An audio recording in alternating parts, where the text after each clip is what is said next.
ಎಲ್ಲಿಯವರೆಗೆ ನಾನು ಭಾರತೀಯ ಜನತಾ ಪಾರ್ಟಿಯ ಚಿಹ್ನೆ ಅಡಿಯಲ್ಲಿ ಶಾಸಕನಾಗಿರುತ್ತೇನೋ ಅಲ್ಲಿವರೆಗೆ ಆ ಪಕ್ಷದ ಹೈಕಮಾಂಡ್ ಏನು ಯಾರು ಹೇಳ್ತದೆ ಅವ್ರಿಗೆ ಮತ ಹಾಕುವಂಥದ್ದು ನನ್ನ ನೈತಿಕ ಕರ್ತವ್ಯ. ಅದನ್ನು ನಾನು ಪಾಲಿಸಿದ್ದೇನೆ. ನಾನು ಆತ್ಮಸಾಕ್ಷಿಯಾಗಿ ಯಾರಿಗೆ ಹಾಕ್ಬೇಕಂದಿದ್ದೆ, ಆದರೆ ಪಕ್ಷ ಯಾರಿಗೆ ಹಾಕಬೇಕು ಅನ್ನೋಂಥದ್ದು ನನಗೆ ಸೂಚನೆ ಕೊಟ್ಟಿದ್ದು, ಅದಕ್ಕೆ ಹಾಕಿದ್ದೆ. ವಿಪಕ್ಷ ನಾಯಕರು ತಾವು ಭೇಟಿ ಆದರೆ ಏನು ಡೈರೆಕ್ಷನ್ ಇಲ್ಲ. ವಿಪಕ್ಷ ನಾಯಕರು ನಿನ್ನೆ ನನಗೆ ಫೋನ್ ಮಾಡಿದ್ದರು. ಆದರೆ ಹಿಂದಿನ ದಿವಸ ಇವರು ಫೋನ್ ಮಾಡಿದ್ದರು, ನಮ್ಮ ಅಶ್ವಥ್ ನಾರಾಯಣ ಅವರು.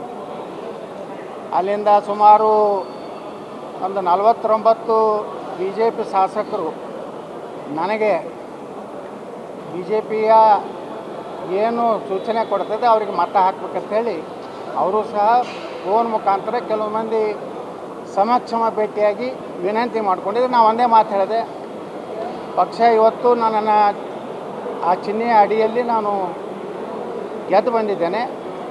ಆ ಚಿಹ್ನೆ ಅಡಿಯಲ್ಲಿ ಯಾರೇನಿದ್ರು ಅಥವಾ ಯಾವುದೇ ಪಕ್ಷಕ್ಕೂ ಮತ ಹಾಕೋ ಸೂಚನೆ ಬಂದರೆ ಅದನ್ನ ಹಾಕ್ತೇನೆ ಅನ್ನೋಂಥದ್ದು ಎಲ್ಲರಿಗೂ ಹೇಳಿದ್ದೆ. ಅದ್ರ ಪ್ರಕಾರ ನಾನು ನಡ್ಕೊಂಡಿದ್ದೆ.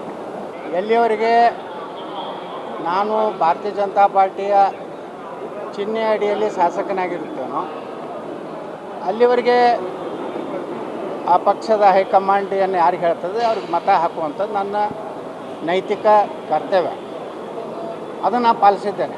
ನಾನು ಆತ್ಮಸಾಕ್ಷಿಯಾಗಿ ಯಾರಿಗೆ ಹಾಕ್ಬೇಕಂದಿದ್ದೆ, ಆದರೆ ಪಕ್ಷ ಯಾರಿಗೆ ಹಾಕಬೇಕು ಅನ್ನೋಂಥದ್ದು ನನಗೆ ಸೂಚನೆ ಕೊಟ್ಟಿದ್ದು, ಅದಕ್ಕೆ ಹಾಕಿದ್ದೆ.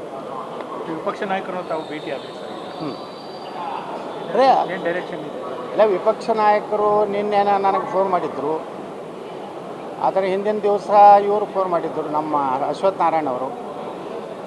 ಅಲ್ಲಿಂದ ಸುಮಾರು ಒಂದು 49 BJP ಶಾಸಕರು ನನಗೆ BJPಯ ಏನು ಸೂಚನೆ ಕೊಡ್ತದೆ ಅವರಿಗೆ ಮತ ಹಾಕ್ಬೇಕಂತೇಳಿ ಅವರು ಸಹ ಫೋನ್ ಮುಖಾಂತರ ಕೆಲವು ಮಂದಿ ಸಮಕ್ಷಮ ಭೇಟಿಯಾಗಿ ವಿನಂತಿ ಮಾಡ್ಕೊಂಡಿದ್ದು. ನಾವು ಒಂದೇ ಮಾತು ಹೇಳಿದೆ, ಪಕ್ಷ ಇವತ್ತು ನನ್ನನ್ನು ಆ ಚಿಹ್ನೆಯ ಅಡಿಯಲ್ಲಿ ನಾನು ಗೆದ್ದು ಬಂದಿದ್ದೇನೆ. ಆ ಚಿಹ್ನೆ ಅಡಿಯಲ್ಲಿ ಯಾರೇನಿದ್ರು ಅಥವಾ ಯಾವುದೇ ಪಕ್ಷಕ್ಕೂ ಮತ ಹಾಕೋ ಸೂಚನೆ ಬಂದರೆ ಅದನ್ನ ಹಾಕ್ತೇನೆ ಅನ್ನೋಂಥದ್ದು ಎಲ್ಲರಿಗೂ ಹೇಳಿದ್ದೆ. ಅದ್ರ ಪ್ರಕಾರ ನಾನು ನಡ್ಕೊಂಡಿದ್ದೆ.